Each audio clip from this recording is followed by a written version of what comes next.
Congress party के हमारे सारे के सारे बब्बर शेर और शेरनियां, आप सबका यहां बहुत बहुत स्वागत, नमस्कार। आपका मूड कैसा है भाई? ये पंजाब है, थोड़ा जोरों से मूड कैसा आपका?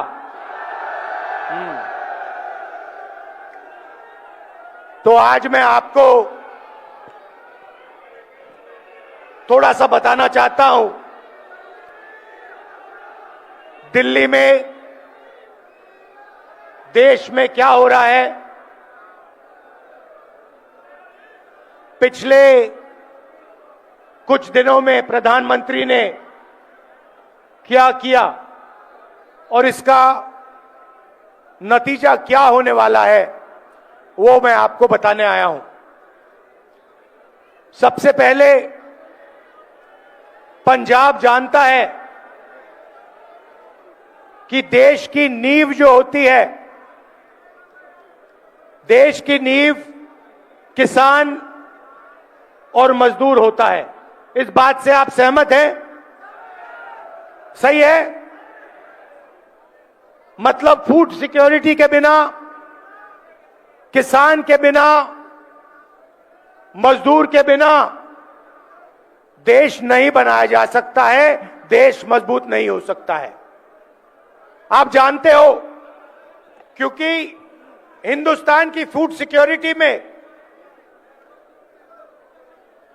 आपकी सबसे बड़ी मेहनत रही है। अगर हरी क्रांति हुई तो पंजाब के किसानों और मजदूरों की मेहनत से हुई थी। सही? आपने देखा होगा, कुछ दिन पहले पार्लियामेंट हाउस में प्रेसिडेंट एड्रेस हुआ। राष्ट्रपति भाषण देती हैं और फिर जो लीडर ऑपोजिशन होता है उसका काम उस भाषण का जवाब देने का होता है।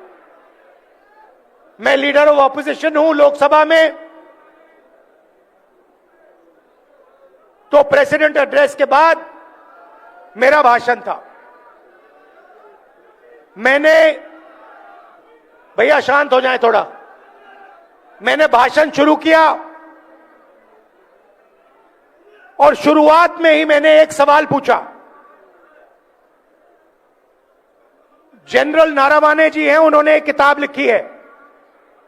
उस किताब में उन्होंने कहा कि चाइना के टैंक हिंदुस्तान के अंदर आ रहे थे। चीफ ऑफ आर्मी स्टाफ ने लिखा है। सेना के जो लोग हैं आप अच्छी तरह सुनिए, एक्स सर्विसमैन जो हैं आप अच्छी तरह सुनिए। नारावाने जी ने लिखा किताब में कि चाइना के टैंक हमारे देश के अंदर आ रहे थे। मैंने फोन लगाया रक्षा मंत्री को और उनसे पूछा मेरे ऑर्डर क्या है। रक्षा मंत्री ने जवाब नहीं दिया। उसके बाद मैंने नेशनल सिक्योरिटी एडवाइजर को फोन लगाया। 8 बजे टैंक आए। तकरीबन 9 बजे मैंने नेशनल सिक्योरिटी एडवाइजर को फोन लगाया, उनसे पूछा मेरे ऑर्डर क्या हैं, कोई जवाब नहीं। उसके बाद जयशंकर फॉरेन मिनिस्टर को फोन लगाया, टैंक अंदर आ रहे हैं, मेरे ऑर्डर क्या हैं, कोई जवाब नहीं। फिर दूसरी बार नारावाने जी ने रक्षा मंत्री को फोन किया और उनसे कहा देखिए मेरे सामने चाइना की सेना है, टैंक देश के अंदर आ रहे हैं, 2 घंटे से मैं सवाल पूछ रहा हूं मेरा ऑर्डर क्या है,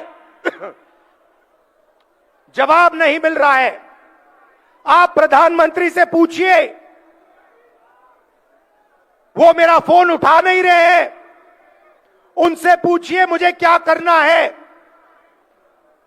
रक्षा मंत्री ने फिर प्रधानमंत्री को फोन किया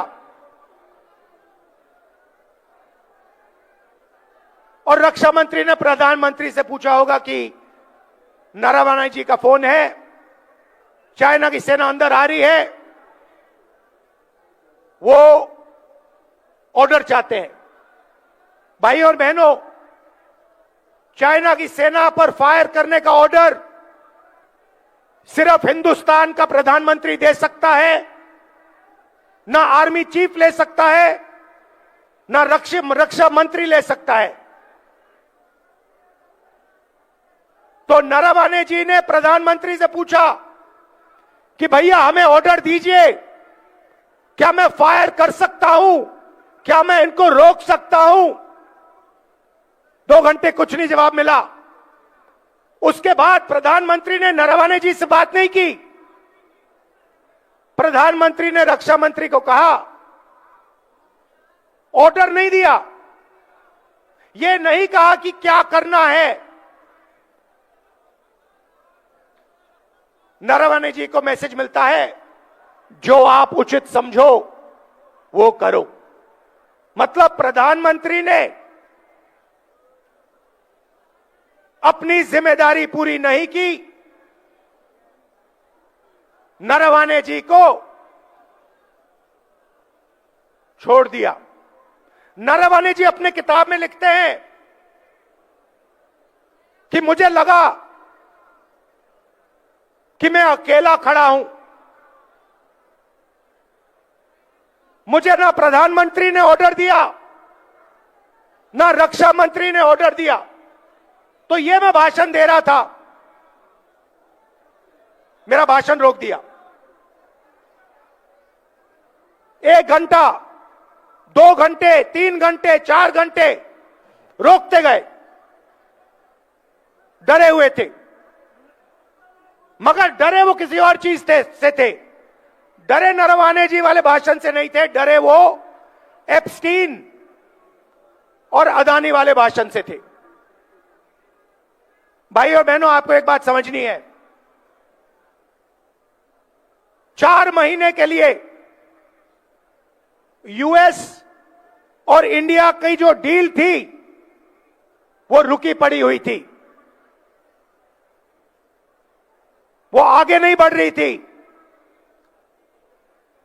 एक्सपर्ट से मैंने पूछा, महीनों से मैं पूछ रहा था कि ये डील फंसी क्यों है।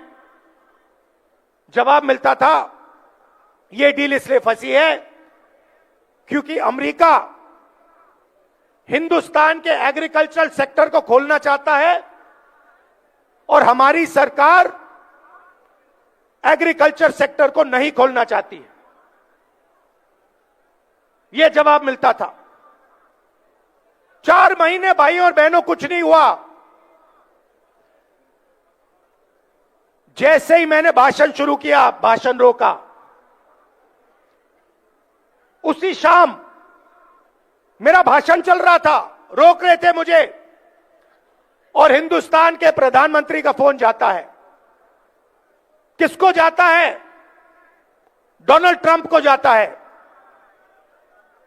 यह मैंने नहीं कहा, यह डोनाल्ड ट्रंप ने ट्वीट किया है कि हिंदुस्तान के प्रधानमंत्री ने मुझे कुछ मिनट पहले फोन किया है। तकरीबन 6 बजे शाम को प्रधानमंत्री जी डोनाल्ड ट्रंप को फोन करते हैं। ना कैबिनेट से पूछा, ना कृषि मंत्री से पूछा, ना राजनाथ सिंह से पूछा, ना जयशंकर से पूछा, सीधा डोनाल्ड ट्रंप को कह दिया कि मैं डील करने को तैयार हूं। भाई और बहनों, डील में हिंदुस्तान ने अमेरिका को क्या दिया मैं आपको बताना चाहता हूं। सबसे पहले सोयाबीन, दाल, कपास, फल, बादाम, अखरोट, ये सारा का सारा अमेरिका को दे दिया है। हमारे किसान मैकेनाइज नहीं है, छोटे खेत है उनके पास। किसी का 5 एकड़ का खेत है, किसी का 2 एकड़ का खेत है। अमेरिका के खेत 500, 1000, 2000, 5000 एकड़ के होते हैं। उसमें पूरा मैकेनाइजेशन है। नरेंद्र मोदी जी ने एग्रीकल्चर सेक्टर का दरवाजा खोल दिया है। हिमाचल, पंजाब, हरियाणा, मध्य प्रदेश, महाराष्ट्र, राजस्थान, छत्तीसगढ़, उड़ीसा, इन सब प्रदेशों के किसान बर्बाद होने जा रहे हैं। मैं आपको बता रहा हूं, नरेंद्र मोदी जी ने दरवाजा खोल दिया है। अमेरिका का माल अंदर आएगा और हमारा किसान बर्बाद हो जाएगा। यह काम नरेंद्र मोदी करना नहीं चाहता था, मैं जानता हूं, क्योंकि 4 महीने से वो इस काम को रोकने की कोशिश कर रहा था। हमारे कनेक्शन है सरकार में, ब्यूरोक्रेट्स को हम जानते हैं। हम पूछते थे कि भैया बाकी सब ठीक है, कृषि का सेक्टर तो नहीं खोल रहे हो? वो कहते थे नहीं खोल रहे। हिंदुस्तान का कोई प्रधानमंत्री, चाहे वो कांग्रेस पार्टी का हो, चाहे वो बीजेपी का हो, किसी और पार्टी का हो, एग्रीकल्चर सेक्टर को नहीं खोल सकता है। कोई भी प्रधानमंत्री नहीं खोल सकता है। तो सवाल उठता है कि नरेंद्र मोदी ने जो काम 4 महीने के लिए नहीं किया, उस काम को उसने 15 मिनट में क्यों कर दिया? यह सवाल है। यूएस डील में सिर्फ कृषि का दरवाजा नहीं खोला। मैं आपको थोड़ा इंटरनेशनल मामलों की बात करना चाहता हूं। देखिए, आपने देखा यूक्रेन में युद्ध हो रहा है, देखा। आप देख रहे हो कि गाजा में युद्ध हो रहा है, दिख रहा है आपको? युद्ध किसके बीच में है? लड़ाई किसके बीच में हो रही है? बताइए, आप बताइए। चाइना और अमेरिका के बीच में लड़ाई हो रही है।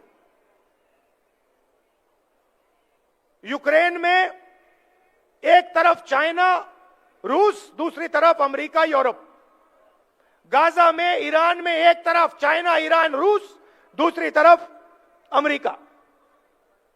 भाइयों और बहनों, आपको एक बात समझनी है। अगर अमेरिका को चाइना से लड़ना है तो उसे हिंदुस्तान की डेटा की जरूरत है। बिना हिंदुस्तान के डेटा के अमेरिका चाइना से नहीं लड़ सकता। क्यों? क्योंकि चाइना के पास दुनिया का सबसे बड़ा डेटा पड़ा हुआ है। सबसे ज्यादा डेटा चाइना के पास है। दूसरे नंबर पे कौन है भाई और बहनों? इंडिया।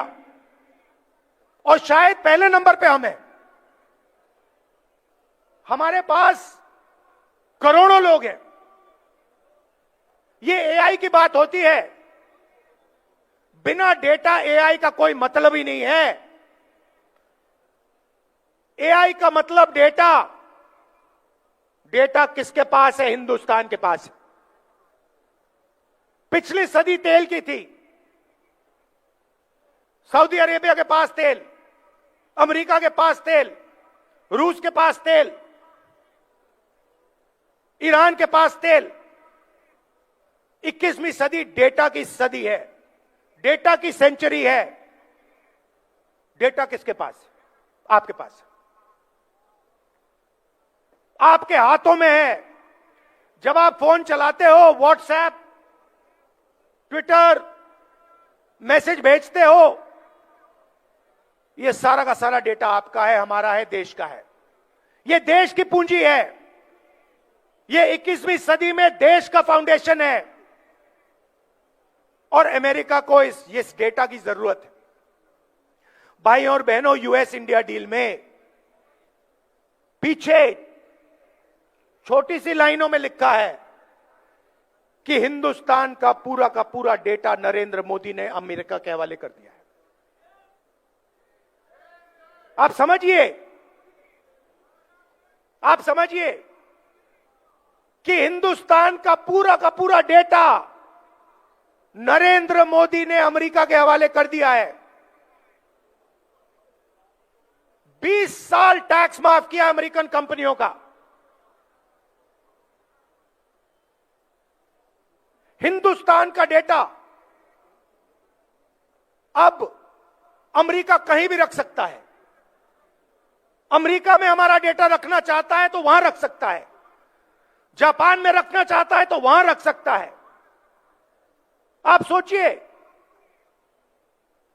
अगर सऊदी अरेबिया के पास तेल है और सऊदी अरेबिया ने पूरा का पूरा अपना तेल अमेरिका के हवाले कर दिया तो सऊदी अरेबिया के पास क्या बचेगा?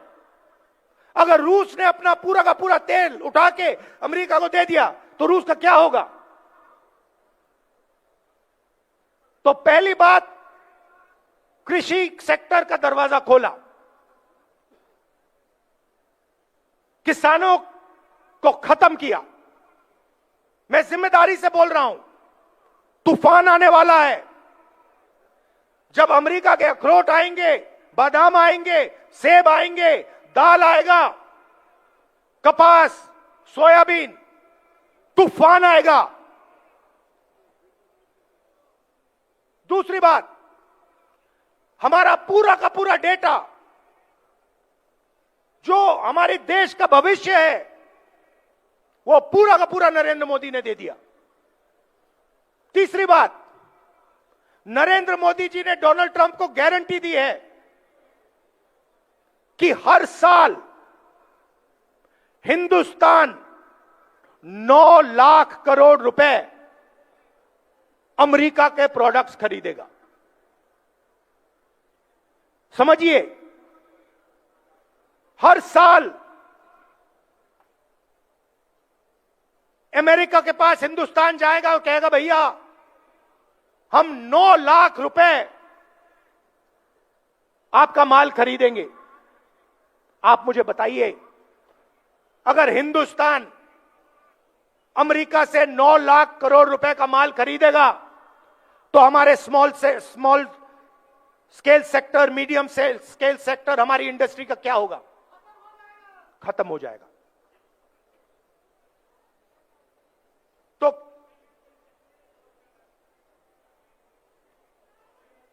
तो तीसरी बात, हमारी स्मॉल और मीडियम इंडस्ट्री जो पंजाब की नींव थी, देश का फाउंडेशन है, उसे उड़ा दिया। और चौथी बात, इससे आप और भी हैरान हो जाओगे कि नरेंद्र मोदी जी ने अमेरिका को कहा है कि जिससे आप तेल खरीदवाना चाहोगे उसी से हम तेल खरीदेंगे। ना हम रूस से तेल खरीदेंगे, ना हम ईरान से तेल खरीदेंगे। आप हमें बताओ, अगर आप बोलोगे वेनेजुएला से तो हम वेनेजुएला से खरीदेंगे, अगर आप बोलोगे अमेरिका से तो हम अमेरिका से खरीदेंगे, अगर आप बोलोगे सऊदी अरेबिया से तो हम सऊदी अरेबिया से भी खरीदेंगे। तो हिंदुस्तान की पूरी एनर्जी सिक्योरिटी उड़ा दी। भाइयों और बहनों, बात समझिए, हिंदुस्तान का कोई भी प्रधानमंत्री यह काम नहीं कर सकता है। मैं आपको लिख के कह रहा हूं, नरेंद्र मोदी भी यह काम नहीं कर सकता था। तो सवाल उठता है कि उस दिन क्या हुआ, क्या दबाव था कि हिंदुस्तान के प्रधानमंत्री ने हमारे देश का वहां डेथ वारंट साइन कर दिया। हमारे किसानों का डेथ वारंट साइन कर दिया, हमारा डेटा दे दिया, हमारी स्मॉल मीडियम इंडस्ट्री का डेथ वारंट साइन कर दिया। क्या हुआ मैं आपको बताता हूं। दो चीजें हैं, नारावाने जी की किताब नहीं है। पहली चीज, अमेरिका में तकरीबन 35 लाख फाइलें हैं एप्स्टीन की। 35 लाख फाइलें हैं एप्स्टीन की। 35 लाख रिलीज हो गई हैं, उसमें अनिल अंबानी का नाम है और हरदीप पुरी का नाम है। ये जो नाम आए हैं हरदीप पुरी का, भैया ठहर जाइए, हरदीप पुरी का नाम जो आया है, अनिल अंबानी का नाम जो आया है, ये प्रधानमंत्री को धमकाने के लिए नाम रखे गए हैं। अभी 35 लाख और फाइलें हैं, उन फाइलों के अंदर नरेंद्र मोदी की सच्चाई बंद पड़ी हुई है। अमेरिका और डोनाल्ड ट्रंप नरेंद्र मोदी को धमका रहे हैं, कह रहे हैं कि भैया अगर तूने साइन नहीं किया तो ये हम खोल देंगे। ये है पहली धमकी। मतलब मैंने पार्लियामेंट में कहा था कि एक हाथ यहां है, दूसरा हाथ यहां है। एक हाथ मैंने आपको बताया एप्स्टीन की फाइल, दूसरा हाथ बताता हूं। बीजेपी ने पिछले 10-15 साल में अपना पूरा का पूरा फाइनेंशियल सिस्टम अदानी जी की कंपनी में डाल दिया है। समझिए, अदानी नॉर्मल कंपनी नहीं है, अदानी स्पेशल पर्पस व्हीकल है। किसकी? बीजेपी की। जो भी पैसा बनता है वो सारा का सारा अदानी के पास जाता है और फिर वो पैसा राजनीति में प्रयोग किया जाता है। हजारों शेल कंपनियां हैं। भाइयों और बहनों, अमेरिकनों ने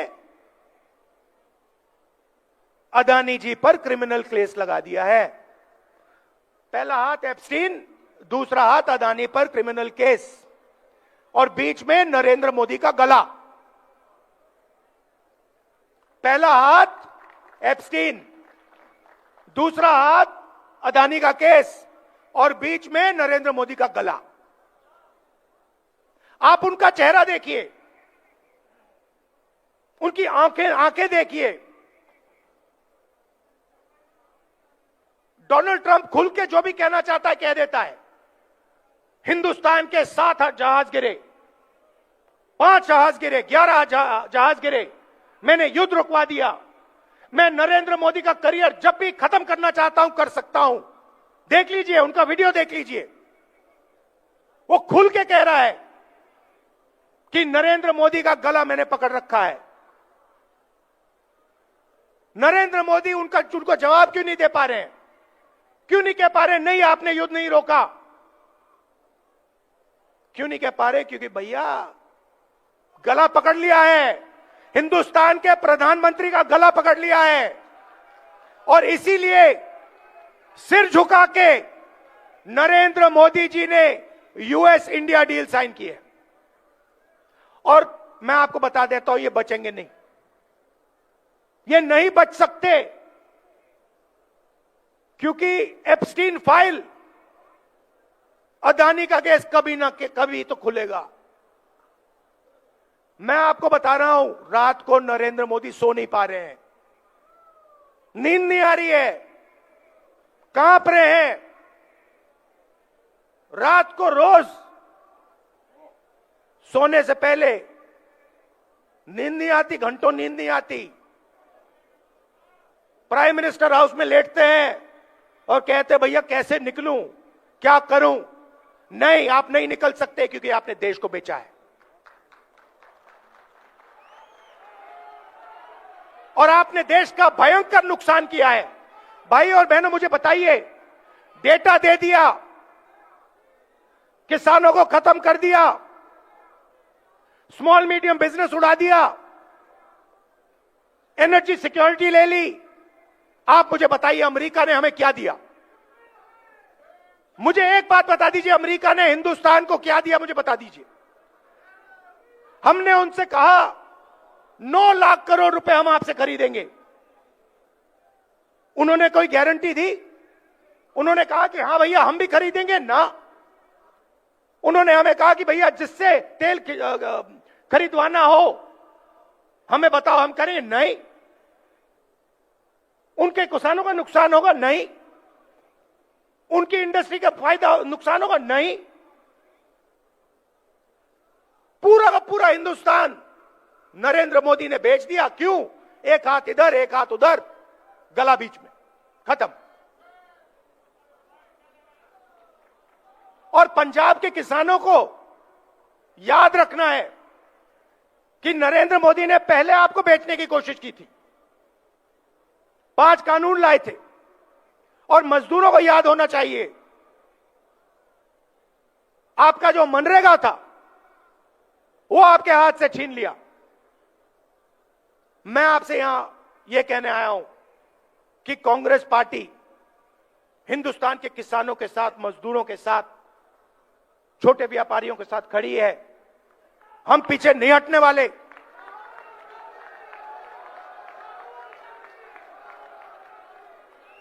और आप देखना, आप देखना, अब मैंने जो बोला, अब आप देखना, नरेंद्र मोदी की जब भाषण देता है, उनकी आंखों में देखो, उनकी आंखों में देखो और अपने आप से पूछो, क्या ये व्यक्ति हमें सच बोल रहा है या झूठ बोल रहा है?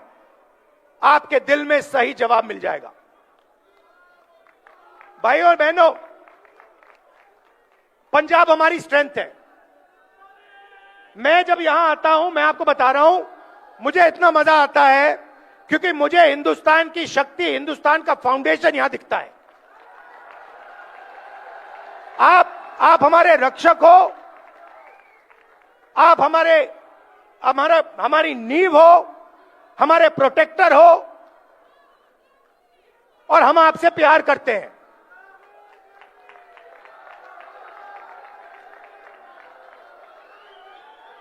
ये मत भूलिए। बाकी सब ठीक है, राजनीति ठीक है, बाकी सब ठीक है, मगर ये मत भूलिए, मैं पंजाब की जनता से प्यार करता हूं, मोहब्बत करता हूं।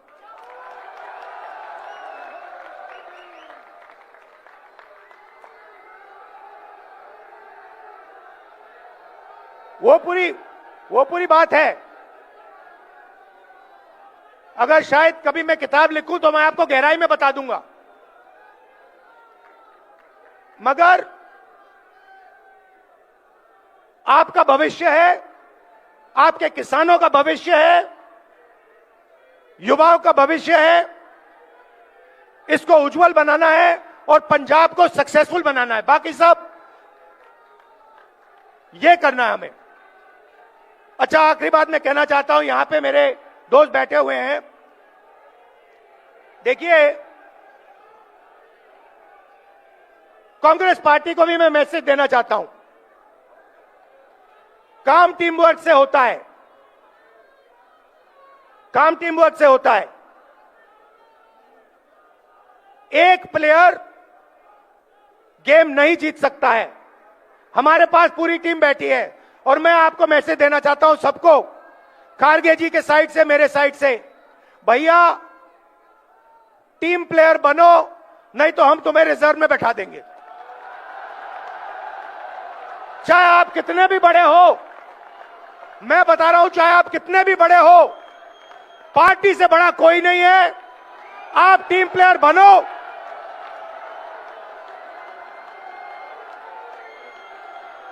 और नहीं बने तो फिर खारगे जी और मैं आपको ठीक कर देंगे। और ये जो सारे सीनियर नेता बैठे हैं, मैं इनको बताना चाहता हूं कि हमारी सच्ची शक्ति हमारे कार्यकर्ता हैं। ये जो है, ये हमारी सच्ची शक्ति है। और जो भी होगा पंजाब में, इनकी रिस्पेक्ट करके होगा, इनको लेकर होगा, इनको शामिल करके होगा। आप सबका दिल से धन्यवाद, बहुत बहुत प्यार, नमस्कार, जय हिंद।